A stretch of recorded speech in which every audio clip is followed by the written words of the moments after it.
आतंकजीत साहब, ये मेरा प्रश्न थोड़ा चेंज हो जा रहा है उनके लिए। मैं वैसे दो मैं अपने दर्शकों को भी बता दूं, जो बैंक ऑफ बड़ौदा का ढिंडोरा पीटा जा रहा है कि बैंक ऑफ बड़ौदा ने कहा है कि नहीं नहीं मैं इसमें बिल्कुल पैसा दूंगा और कोई दिक्कत नहीं है, पैसा और ले जाओ।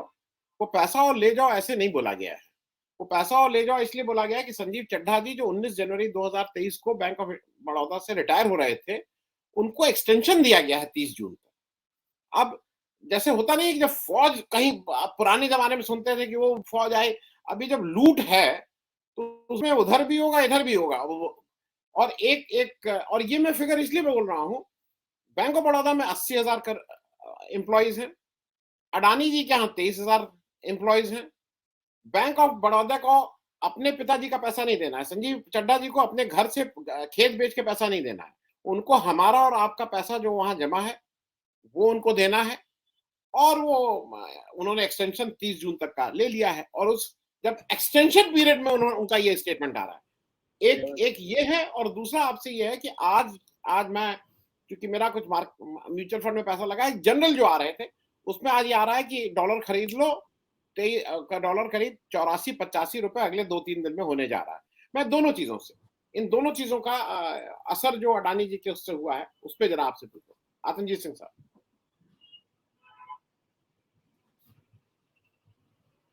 अनम्यूट कर लीजिएगा, अनम्यूट कर लीजिएगा। जी, जैसे बैंक ऑफ बड़ौदा के सीएमडी के लिए आपने कहा कि उन्होंने कहा है कि हमारी जो क्रेडिट लाइन है वो अदानी के लिए खुली रहेगी, तो कुछ व्यापक मजबूरियां भी हो सकती हैं। हो सकता है उनका एक्सपोजर कुछ इस तरह का हो जिसमें वो लॉन्ग टर्म फंडिंग उन्होंने दी हो, और अगर उसको क्रेडिट ऑफ टेक रोक देंगे तो हो सकता है जो उनकी इन्वेस्टमेंट है उस पर असर पड़े, वापस ना आ पाए पैसा।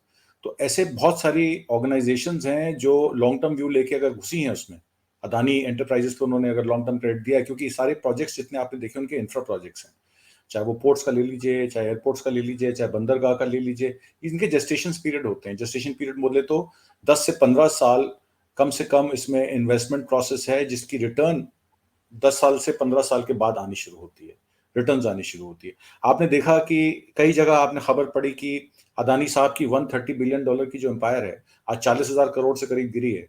तो वो कहते हैं कि इसमें प्रॉफिट 1,000 करोड़ का ही है कंपनी का, और कई कंपनीज में लॉसेस कवर करने के लिए उन्होंने कई कंपनियां अपनी बेची फिर वापस ली।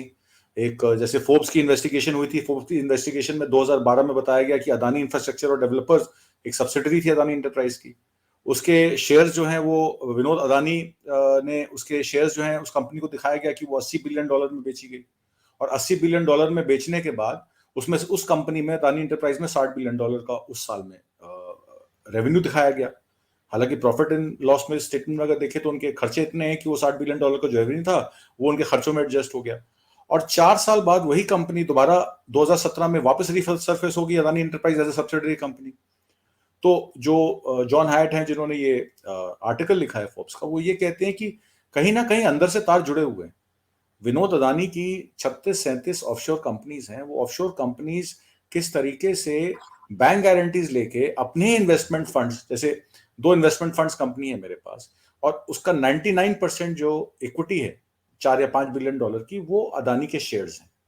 अब मैं उन 2 कंपनीज को कहता हूं कि ये मेरे कोलैटरल हैं, ये मेरे गारंटर हैं, और आप मुझे क्लीन लाइन ऑफ क्रेडिट दे दीजिए। तो 250, 260, 280 मिलियन का क्रेडिट लेते हैं, और विनोद अदानी उस पैसे से लॉन्ग टर्म इक्विटी खरीदते हैं, लॉन्ग टर्म बॉन्ड्स खरीदते हैं अदानी एंटरप्राइजेस के, जिसको बाद में वो इक्विटी में कन्वर्ट कर लेते हैं।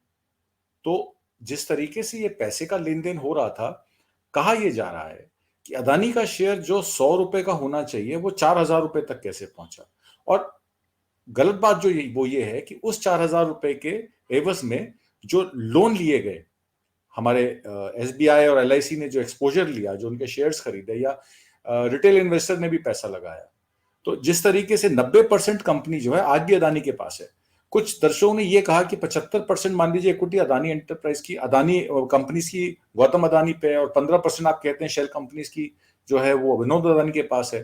तो निवेशकों का नुकसान कैसे होगा इसमें? कैसे निवेशक का नुकसान हुआ? 90% कंपनी तो वो खुद ओन करते हैं। तो इसमें कोई डायरेक्ट नुकसान नहीं है जैसे कि आपको झा साहब ने समझाया। इसमें इनडायरेक्ट नुकसान ये है कि जिनका डायरेक्ट एक्सपोजर है इक्विटी के साथ, तो डेफिनेटली उनका नुकसान है, क्योंकि आज उनकी जितनी भी ग्रुप कंपनीज हैं 70 से 75% वो डाउन आ गया शेयर। हिंडनबर्ग ने तो यही कहा था कि 85% ओवर वैल्यूड है, और जिस तरीके से आज अदानी एंटरप्राइज का शेयर फिर 11 से 11.5%, 11.75% गिरा है, तो उसकी गिरावट भी 60-65 पे पहुंच गई, और 20% गिरेगा तो 85 हो जाएगी।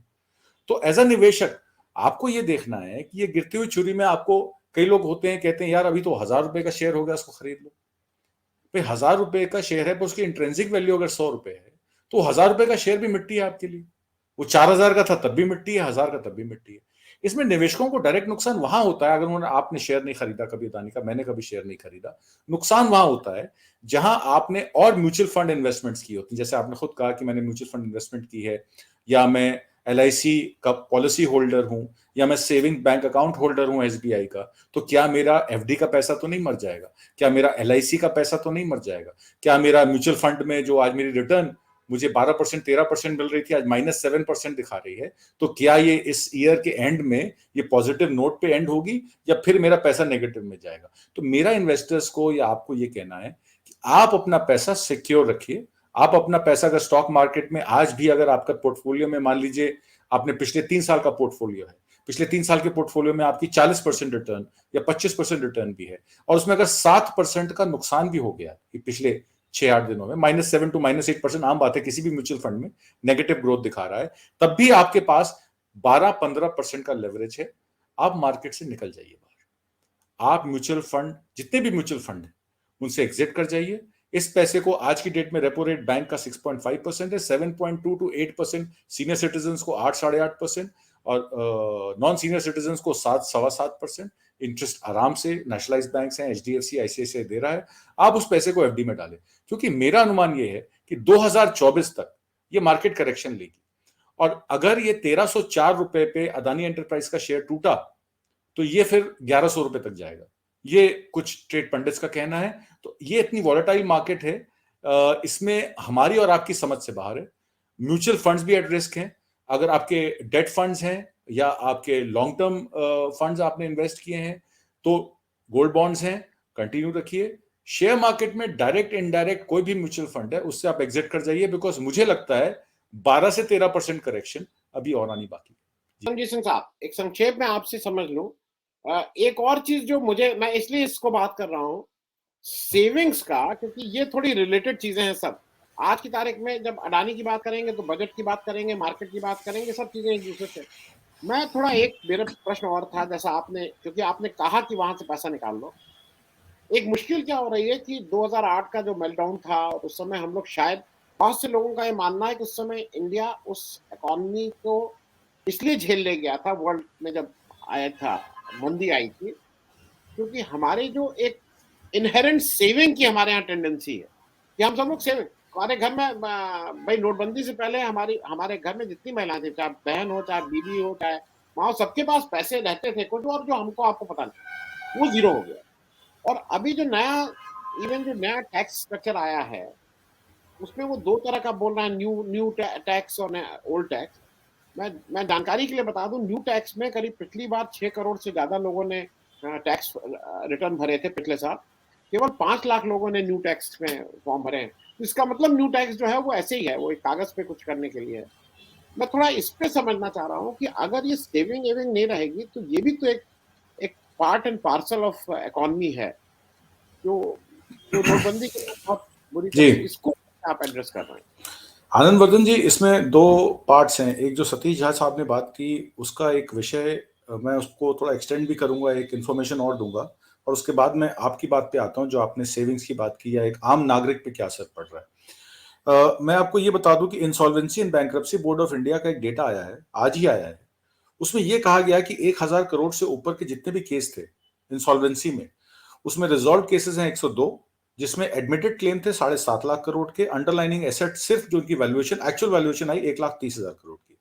लिक्विडेटेड जो 165 केसेस थे, उसमें एडमिटेड क्लेम थे 6,90,000 करोड़ के, और अंडरलाइनिंग एसेट उनके जब कैलकुलेट किए गए, उनकी वैल्यूएशन निकाली गई, तो निकला सिर्फ 40,000 करोड़ का, 40,000 करोड़ के एसेट्स।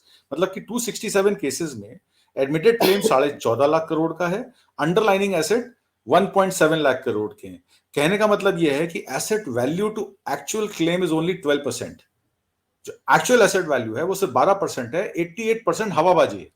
और वैल्यू एरोजन इस 88% की अगर आप लें तो 12,80,000 करोड़ के आईबीबी में जो एसेट्स पड़े हैं 1,000 करोड़ से ऊपर के केसेस के, उसमें 12,80,000 करोड़ के एसेट्स हैं ही नहीं, सब पेपर मनी है जिसके ऊपर लोन दिया जा रहा है।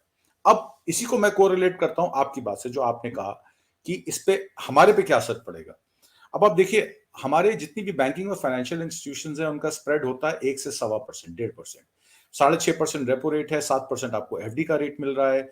अगर आप उसको लोन लेते हैं बैंक से, होम लोन लेते हैं 9% पे मिलता है, पर्सनल लोन या कार लोन लेते हैं या कोई एसेट कोलैटरल देते हैं तो उसको 12-13% पे, तो 3 से 4% स्प्रेड पे बैंक काम करता है। मान लीजिए अगर ये 12,80,000 करोड़ के एसेट्स खाली आपके आईबीबी में जीरो हो जाए और उसकी वैल्यू ही ना हो, तो आप क्लेम करेंगे कैसे पैसा। यही प्रॉब्लम जतिन मेहता के साथ आई, यही प्रॉब्लम नीरव मोदी के साथ आई, जब देखा गया कि उन्होंने 12,000 करोड़ रुपए सिर्फ एक ही बैंक का देना है, पंजाब नेशनल बैंक का, या पंजाब नेशनल बैंक का उन्होंने जो नोट्स जारी किए हुए थे, क्रेडिट नोट्स और एलसीज, उसके अगेंस्ट जो हीरे के लेन देन हुआ, वो सब व्यापार जो था वो नंबर जीरो था। मतलब उसमें कोई व्यापार था ही नहीं, ना उनके पास कोई अंडरलाइनिंग एसेट्स थे जिनसे वो लिक्विडेशन होती। यही प्रॉब्लम आपकी माल्या साहब के साथ थी, जब वो लंदन भाग गए, उनके पास इतने एसेट्स नहीं थे जितना उन्होंने पैसा उठा रखा था। जहां तक बात इनकी है, ये भी बात वही आ रही है कि इनमें जो अब अदानी साहब की बात आ रही है, अब अदानी साहब की बात ये आ रही है कि $130 बिलियन के एसेट्स उनके जीरो हो गए। 24 जनवरी को जो रिपोर्ट आई उससे आज तक अगर आप कैलकुलेशन करें तो $130 बिलियन बहुत बड़ा अमाउंट होता है, वो पैसा जीरो हो गया। आज मान लीजिए वो $50 बिलियन पे खड़े हैं या $60 बिलियन पे खड़े हैं। ये भी एक इन्फ्लेटेड वैल्यू है, क्योंकि जिस तरीके से अंडरलाइनिंग एसेट्स उनके पास हैं, पोर्ट्स हैं, एयरपोर्ट्स हैं, बंदरगाह हैं, ये सब 99 ईयर 50 ईयर लीज पे एयरपोर्ट्स दिए गए, 90 ईयर लीज पे बंदरगाह दिए गए। अब मान लीजिए मार्जिन कॉल होती है, मार्जिन कॉल होती है कि आपने जो शेयर्स दिए थे उनकी वैल्यू 75% गिर गई है, एक्चुअल गिर गई है, तो जाहिर सी बात है कि बैंक जो है मार्जिन कॉल्स देंगे। वो म्यूचुअल फंड कंपनीज भी कॉल फॉर करेंगी जिन्होंने शॉर्ट टर्म फंडिंग दे रखी है। अब एसबीआई म्यूचुअल फंड है और भी म्यूचुअल फंड कंपनीज है, उनका जो भी एक्सपोजर है 40-50 हजार करोड़ का, वो पैसा इमीडिएटली वापस मांगेंगे। तो वो करेंगे क्या, वो कहेंगे कि जो कोलैटरल हमारे पास है, जैसे हमारा पोर्ट हमारा कोलैटरल है, जो एयरपोर्ट के कॉन्ट्रैक्ट्स हैं या पावर परचेज एग्रीमेंट्स हैं या पावर इक्विपमेंट्स है या कोल माइनिंग के कॉन्ट्रैक्ट्स हैं जिसमें अगले 25 साल कोल माइनिंग होगी, तो उनको कोलैटरल रख के वो पैसा वो सिक्योर करेंगे कि ये पैसा हमारे पास सुरक्षित है, आप कोलैटरल हमारा ये पोर्ट अपने नाम लिख लीजिए या ये प्रॉपर्टी अपने नाम लिख लीजिए या ये हमारा प्लांट अपने नाम लिख लीजिए, जब तक हम आपको पैसा नहीं देते। शॉर्ट टर्म तो वो बाय कर लेंगे। उसका लॉन्ग टर्म रेप्रिकॉशन क्या है कि मान लीजिए अगर ये अंडरलाइनिंग एसेट्स कमा के नहीं दे पाए, अगर कमा के ही देना होता तो सरकार को अभी तक दे चुके होते, पर उसमें एक लॉजिक ये है कि जब प्राइवेटाइजेशन होती है तो प्राइवेटाइजेशन इसलिए की जाती है कि उसमें एफिशिएंसीज होती हैं, इकोनॉमीज ऑफ स्केल होती हैं, बेटर मैनेजमेंट होता है, करप्शन नहीं होता, एडमिनिस्ट्रेटिवली बेटर है उसको मैनेज करना। पर आपने देखा लॉन्ग टर्म स्केल, अगर आप देखिए कि आज आपको जो बिजली प्रोवाइड करता है, जो आपका डिस्ट्रीब्यूटर है या जो आपको बिजली प्रोवाइड कर रहा है, आपका अंडरलाइनिंग, अब आप बिजली का रेट तो ज्यादा दे रहे हैं पर उसमें कोई आपको सर्विस एक्स्ट्रा नहीं मिली। हाँ, ये जरूर है कि पहले 8 घंटे 6 घंटे जनरेटर चलता था, अब शायद 1 घंटा चलता होगा आपका, या नहीं भी चलता होगा। बिजली आपको 24 घंटे उपलब्ध है, क्योंकि बिजली 24 घंटे नहीं मिलेगी, जितने घंटे कट मिलेगा उतना उसको रेवेन्यू लॉस भी होगा। तो एफिशिएंसी इस लेवल पे इंक्रीज हुई है, पर कॉस्ट ऑफ सर्विसेज इंक्रीज हुई है। सिमिलरली बैंकिंग सेक्टर में, म्यूचुअल फंड्स में जिस तरीके के अंडरलाइनिंग एसेट्स अभी के डेट में जिस पे फंडिंग हो रही है, पेपर मनी, जैसे अमेरिका में आपने देखा 2008 में, 2001 में आपने इंटरनेट बबल देखा। वो इंटरनेट बबल क्या था, यही था, ओवर वैल्यूड कंपनीज के अगेंस्ट बहुत सारा पैसा फाइनेंशियल इंस्टीट्यूशंस के द्वारा न्यूयॉर्क में कंपनीज को दिया गया और वो पैसा डूब गया, क्योंकि वो अंडरलाइनिंग एसेट्स जो है वो पैसा कमा के नहीं दे सकते थे। 2008 में जब सब प्राइम क्राइसिस हुआ, वो इसीलिए हुआ कि हाउसिंग की डिमांड इस तरीके से इन्फ्लेटेड दिखाई गई, बढ़ा दी गई कि उसके प्राइसेस इतने ज्यादा बढ़ गए और उसके बाद सडनली वो क्रैश आया। जब वो क्रैश आया तो वो सब प्राइम क्राइसिस में उसी हाउसिंग पोर्टफोलियो को बड़े इंस्टीट्यूशंस को बेच के छोटी कंपनियां बाहर निकल गई, और बड़ी कंपनियां उसको किसी तरीके से मैनेज करती हैं, और फिर उसके बाद उनको पता है एक साइकिल आती है 20 साल बाद, फिर मार्केट जब अपस्टार्ट होती है तो उसमें उनका लॉस कवर हो जाता है। मेरा आपसे सिर्फ यही कहना है कि जो आज की डेट में कंपनीज की वैल्यूएशन हैं या जिस वैल्यू पे कंपनी के शेयर, जो प्राइस अर्निंग रेशियो पे, अब प्राइस अर्निंग रेशियो हम लोग को ये समझाया जाता है कि 10 से 12 गुना होना चाहिए, उससे ऊपर का शेयर अगर है तो वो शेयर आपको कहीं ना कहीं नुकसान देगा। आज की कंपनियों में 200 से 300, 400, 500 गुना प्राइस अर्निंग रेशियो पे मार्केट में शेयर प्राइस कोट हो रहा है, क्योंकि लोगों के पास इन्वेस्टमेंट ऑप्शंस नहीं है। आप कहते हैं फिक्स डिपॉजिट में 7% मिलेगा, चलो यार म्यूचुअल फंड कम से कम 12% तो दे रहा है, पैसा लगा देते हैं, जहां सबने लगाया हमारा कहां से डूब जाएगा। तो ये जो एक इन्फ्लेटेड कॉस्ट और इन्फ्लेटेड वैल्यूएशन पे काम चल रहा है, इसका देखिए पाप का ठीकरा कहीं ना कहीं तो फूटेगा। तो आने वाले समय में मुझे ऐसा लगता है जो रियल कंपनीज हैं, जो रियल एम्प्लॉयमेंट देती हैं, जो रियल प्रोडक्ट बनाती हैं, जिनकी आगे 10 साल की मार्केट है, जिनको बेचना है, वो कंपनीज तो टिकेंगी। टाटा आज भी है, कितनी कंपनियां आई कितनी गई, टाटा है, बाटा है, ये कंपनीज रहेंगी। गौतम अदानी तरह की कंपनी, आपने अनिल अंबानी कंपनीज का देखा था क्या हाल हुआ था उनके पावर सेक्टर में, टेलीकॉम सेक्टर में, जो एरोनॉटिकल सेक्टर में, आज कहां है अंबानी एविएशंस। तो ये सब कंपनियां धरातल से गायब हो गई। तो गौतम अदानी के केस में एक बहुत बड़ा लोगों के मन में जो डर है वो ये है कि अगर ये कंपनी डूबती है या इसको सहारा नहीं मिलता, जो इसके प्रोजेक्ट्स हैं वो वाइबल नहीं है, तो 20 लाख करोड़ का नुकसान जो इस देश को होगा। और उसके अलावा जो अंडरलाइनिंग एसेट्स मैंने आपको बताया, खाली आईबीसी में 12 साढ़े 12 लाख करोड़ के हैं एसेट। तो ये जो नुकसान है इसको झेलना फाइनेंशियल इंस्टीट्यूशंस के लिए टाइम लगेगा, बट हो जाएगा। तो इंटरिम पीरियड में अगले 2 साल बहुत क्रिटिकल है, ये मैं कहना चाहता हूँ जी।